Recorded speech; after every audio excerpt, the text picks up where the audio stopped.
Ang early childhood development, ito ay tumutukoy sa mga skills na inaasahan na mararanasan ng mga bata kapag umabot ito sa 5 years old. Dito ay nagbabago ang kanilang physical, speech, intellectual at cognitive development. May paunting-unting hanggang sa pagdadalaga, slowly progressing sa pamamagitan ng developmental ng kanilang milestone. Ito ay makakatulong upang mamonitor ang mga bata kung tumaba o mabilis ang pagdevelop nila. Dito mo rin makikita kapag hindi ito umaani ang milestone, ito ay maaaring may karamdaman sa pagdevelop ng bata, ito ay genetic condition.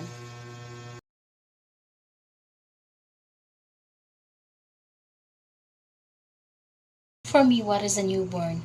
Ang newborn po ay isa itong bagong panganak na sanggol na tumutukoy ito sa unang linggo ng buhay, kadalasan mula sa panganganak hanggang sa mga 4 na linggo gulang. Ito ay isang mahalaga at maselan sa panahon ng pag-unlad ng kanilang buhay.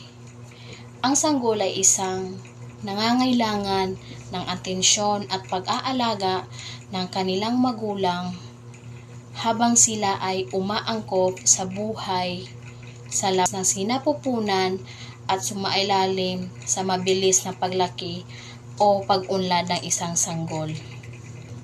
Sa pisikal, ang mga bagong mga sukat na isang sanggol ay tumitimbang sa pamagitan ng 5 hanggang 10 pounds and 2.3 hanggang 4.5 kilo at ang mga sukat na humihigit ay sa 18 hanggang 22 pulgada or 45 hanggang 56 ang semetro ng haba ng kanilang pangangatawan ng isang bagong silang na sanggol.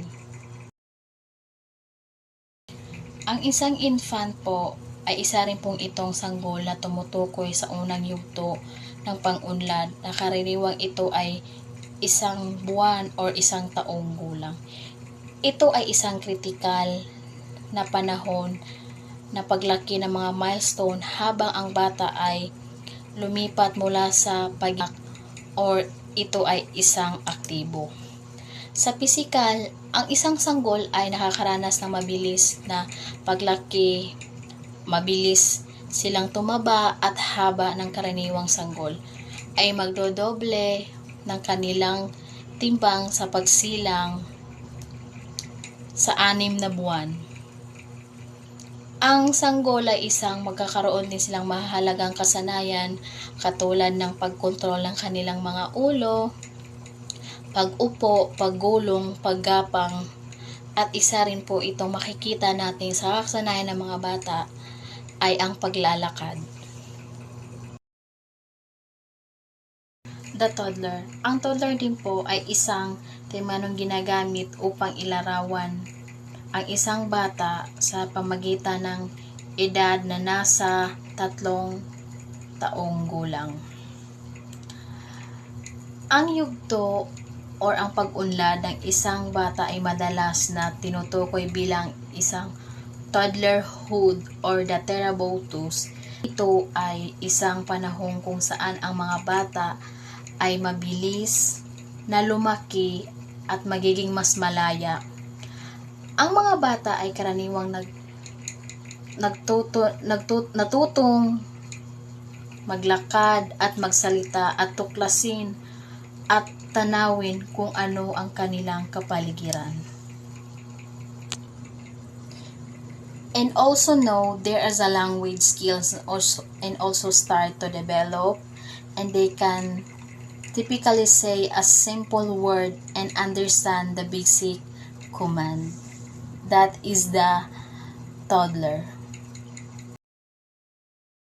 Preschool, ito yung mga batang nasa edad na 3 to 5 years old. Sila yung mga batang nagsisimulang mag-aral ng kindergarten.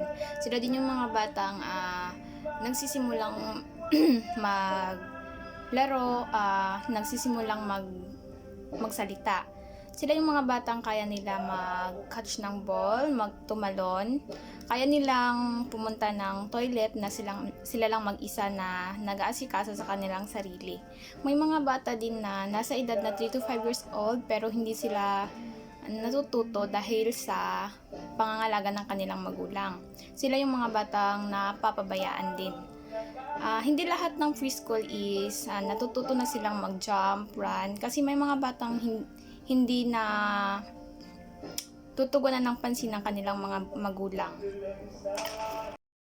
School age, ito yung mga batang nasa edad na 6 to 17 years old, mga batang nagsisimulang maging independent sa kanilang sarili.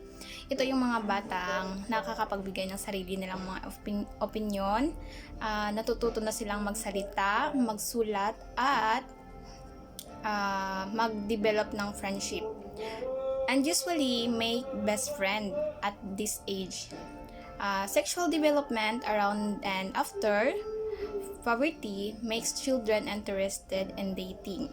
Yung mga batang nasa 6 to 17 years old ay hindi naman nagsisimula sa 6, so ilagay natin sa 10 to 17 years old, nagsisimula na silang magkagusto sa kanilang kapwa. Nagkaka-interest na sila sa dating. Theories developmentally is appropriate practice.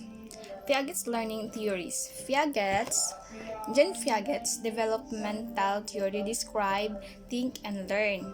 Piaget conclude that children think differently than adults. Yes, yung mga children ay iba yung kanilang naiisip than adults. Kasi yung mga bata is wala pa sila sa tamang pag-iisip. So iba yung kanilang maiisip without explanation from their parents or adults. Yun yung sinasabi ni Jean Piaget. Children are more tied to their experiences and sensory perception. Piaget believed that learning is active. He said that children as well as adults do not learn by sitting passively as they listen to instructor. Instead, learning contract their own understanding through assimilation and through accommodation. Macleod 2018a. Okay, first is sensory perception. Sensory perception is a term for the information we learn through our senses. For example, when a magician makes a rabbit appear from our sensory perception says that the rabbit appeared from nowhere. On the other hand, logically truth tell us that nothing can appear from nowhere and there is a trick behind the appearance.